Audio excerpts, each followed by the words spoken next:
Salut les gars, bienvenue dans cette nouvelle vidéo. Donc je te retrouve toujours sur la continuité de l'ossature bois, toujours des petites étapes en fait par vidéo, comme ça tu pourras facilement t'y retrouver. Je sais pas à quel épisode on est exactement, mais je te mettrai les numéros. Tous les épisodes ont un numéro, tu n'auras pas de mal à t'y retrouver.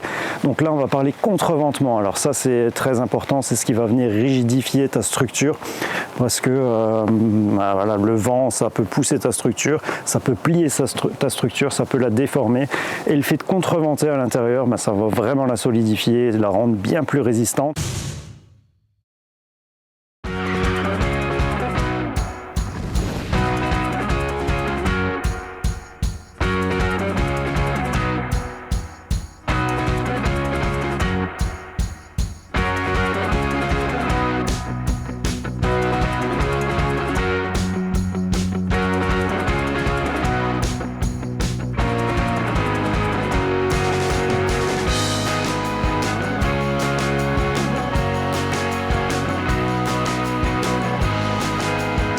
Donc moi je vais utiliser des panneaux d'OSB de 18 mm.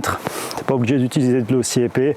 Moi j'ai eu un super tarif et puis en fait à partir d'une palette j'avais un très bon tarif, et comme j'avais besoin d'OSB de 18 pour poser sur la charpente pour mon toit plat, donc si je prenais tout ce qu'il me fallait pour les murs, ça me faisait à peu près une palette, et puis j'avais un super tarif, mais du 12 mm te suffit, voilà, pas besoin de prendre du 18. Moi je vais utiliser des panneaux de 2,50 m par 62 cm et demi. Donc ils sont à rainure, tu n'es pas obligé de prendre du rainuré non plus. Ce qui se fait en règle générale, c'est du 12 mm avec des côtés lisses et en 1,20 m par 2,50 m. Donc à toi de voir après la hauteur, si tu as plus haut, les panneaux ils existent plus haut aussi, donc ça posera pas de souci. Sauf que si moi j'utilise du rainuré, donc je vais les mettre l'un contre l'autre dans la rainure, mais si tu utilises du lisse, il faudra que toi tu laisses un petit espace, à peu près 8 mm pour la dilatation. Si jamais voilà, ça travaille, ça se dilate, au moins tu n'auras pas de soucis liés à ça. Après tu peux venir les remplir si tu as envie, avec un joint, avec ce que tu veux. C'est la même chose pour le dessous. Alors c'est un toit plat, c'est jamais 100% plat quand tu as un toit plat en bois, donc j'avais mis à peu près 3%, un petit peu plus sur un autre pan pour que tout se rassemble au même endroit. Donc le truc un peu chiant, c'est que mes coupes sont toujours biaises, je peux pas faire 20 coupes d'un coup et puis tout poser. Non, il faut que je fasse coupe par coupe à peu près pour que je sois bien. Je laisse à peu près 1 cm de jeu en bas pour être tranquille, pour ne pas que l'OSB il vienne reprendre les remontées capillaires et finissent par gonfler et que ça vienne poser des soucis. Donc soulève-le un petit peu, tu laisses à peu près 10 mm de moins et tu prends les petites schlappes là, tu sais, les petites schlappes que tu utilises pour le placo là. Donc moi j'en ai une qui est très bien, on va dire c'est une autre gamme, tu as vraiment un axe, ça reste parallèle à ta plaque, donc tu risques pas de l'abîmer, tu pousses toujours parallèlement, toujours droit, donc elle va très bien. Mais une classique, ça le fera aussi, hein. Tu en as des pas chers, si c'est pour utiliser une fois, tu vas pas utiliser, en prendre une de compète, mais voilà, c'est vraiment utile parce que tu vas venir poser ton panneau dessus, t'appuies, tu mets ta schlappe, t'appuies avec le pied, paf, tu la plaques au plafond et tu pètes tes clous. Alors tu mets des clous, des vis, ce que tu veux. Moi je mets du clou Galva au cloueur, donc je mets des clous de 70 mm, c'est très bien. Galva, acier, c'est à toi de voir, hein. Franchement la différence de tarif entre le Galva et l'acier c'est vraiment minime, donc voilà, je me suis pas cassé la tête, j'ai pris du Galva et puis ça tiendra en tout cas mieux que l'acier. Il y a moins de risque de rouille, même si logiquement c'est en intérieur, tu n'auras pas d'humidité.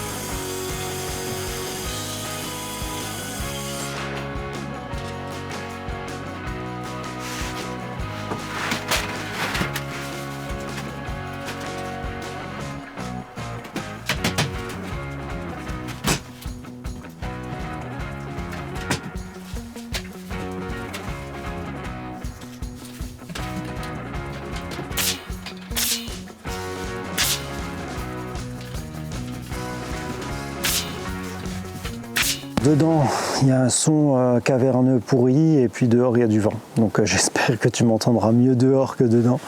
Mais là, on va discuter un peu des différentes étapes. Pour faire ça, je te conseille tout simplement une scie circulaire avec un bon disque, un truc qui coupe, quoi, pas un truc qui brûle, tu vois. Je sais qu'il y en a qui ont des chicots pourris sur leur scie circulaire. Alors regarde, hein, une lame de scie circulaire, c'est pas très cher. Sinon, fais-la réaffûter. Sinon, tu vas en avoir ras-le-bol. Ça va fumer de ouf. Par contre, si tu fais ça en intérieur, hein, ça fait beaucoup de poussière. Poussière d'OSB, je suis pas sûr que ce soit la meilleure avec toutes les colles et tout ce qu'ils mettent dedans. Donc, pense à mettre un masque, des lunettes et voilà, comme d'habitude, hein, les EPI qui vont bien. Mais voilà, le contreventement, ça se fait bien. Et tu peux utiliser ce qu'ils utilisent pour le placo, parce que c'est vraiment beaucoup plus pratique. Comme je l'ai dit, il y aura du jour en dessous, donc tu ne vas pas laisser ton OSB reposer par terre et le clouer, tu vas venir le décoller du sol et plutôt le plaquer au plafond. Donc pour ça, il te faut une petite schlappe là. Tu utilises, voilà, moi c'est du pilleur que j'ai, on va dire, c'est de la haute gamme de lève-plaque là à pied, mais quelque chose pour le placo, voilà, ça fait très bien l'affaire. En fait, voilà, je te mettrai un lien en description de la mienne et de ce qui existe, mais simplement une bascule pour la lever. La mienne, ce qui est pratique, c'est qu'elle reste toujours parallèle à la plaque, tu as un pivot dedans. Donc ça ne vient pas te la prendre en biais et t'abîmer ta plaque d'OSB, mais voilà, une classique, ça va très bien aussi, hein, on va pas chipoter, quoi. C'est juste pour te le décoller du sol. En fait, tu mets ton OSB en appui sur cette schlappe là, tu viens appuyer avec ton pied, ça va plaquer ta plaque au plafond et paf, tu viens péter tes clous. Donc clous, vis, à toi de voir, hein. Moi je mets toujours, comme j'ai mis pour le bardage, pour l'ossature, du clou Galva. Clou Galva, ça va bien. Après, c'est en intérieur, hein. Si tu as envie de mettre du clou acier, ça ira aussi. Comme dit le clou Galva, là j'ai du clou de 70. C'est pas très cher, hein. Entre le clou acier et le clou Galva, il n'y a pas tellement de différence, donc autant profiter de ça. Je te mets un lien si tu veux en description de là où moi je les ai achetés. Voilà, j'ai rien à gagner là-dessus, mais c'est là que je les ai trouvés le moins cher. Donc si tu as envie, tu pourras jeter un œil. Si tu n'as pas de cloueur, tu peux toujours en louer un. Et si tu as envie de mettre de la vis, tu mets de la vis. C'est vraiment à toi de voir. Je trouve que le cloueur c'est pratique, ça va vite. Et voilà. Donc il faut que tes jonctions entre panneaux elles soient toujours en fait sur ton ossature. Tu la mets à cheval 50-50, hein, tu l'emboîtes dedans et puis tu la cloues. Après c'est pareil, hein, tu n'es pas obligé de prendre de l'OSB avec des languettes. Si tu prends du 1,20 m de large par exemple, comme je disais avant, souvent c'est du sans languette, même si c'est pas tout le temps sans languette, je sais pas exactement, mais moi j'ai de la languette mâle-femelle, donc il faut que je m'arrange à chaque fois pour bien tomber et pas prendre ma plaque à l'envers.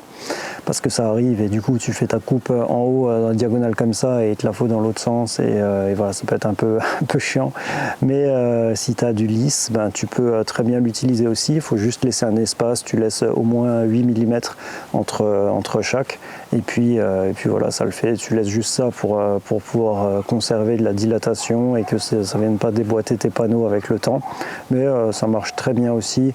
Donc voilà, il n'y a pas grand chose à avoir là-dedans, juste tu verras si tu as bien calculé ton ossature et si tu as bien respecté la bonne largeur en fonction de l'OSB que tu utilises. Donc tu vois ça avant, tu réfléchis à ça avant, comme ça tu es tranquille pour ton ossature, tu risques pas d'avoir des surprises parce que sinon tu risques d'avoir beaucoup de chutes de panneaux. Si au lieu de tomber à 1,20 m, tu tombes à chaque fois à 1,10 m, tu perds à chaque fois 10 cm et c'est dommage. Donc réfléchis bien à ça déjà quand tu démarres ta structure. Donc je crois que j'en ai parlé dans les premiers épisodes, mais voilà, pense-y, c'est pas grand chose, mais ça t'évitera d'avoir pas mal de chutes. Pour avoir une belle finition, moi je fais des joints parce que voilà, c'est jamais parfait ou voilà, tu as des légers décalages des fois et j'aime pas ça, j'aimerais avoir quelque chose de clean. Donc moi j'y passe un coup là c'est pas du silicone, c'est plus du mastic, du Polymax, je sais pas si tu connais, ça vient de chez Griffon, donc ils te font ça de différentes couleurs. Je te mets ça hop là juste à côté, comme ça tu vois, et comme ça j'ai une belle finition, c'est bien fini. Là j'en ai plus, mais je vais faire la même chose en bas. Comme ça, en bas contre le béton, je serai bien fini.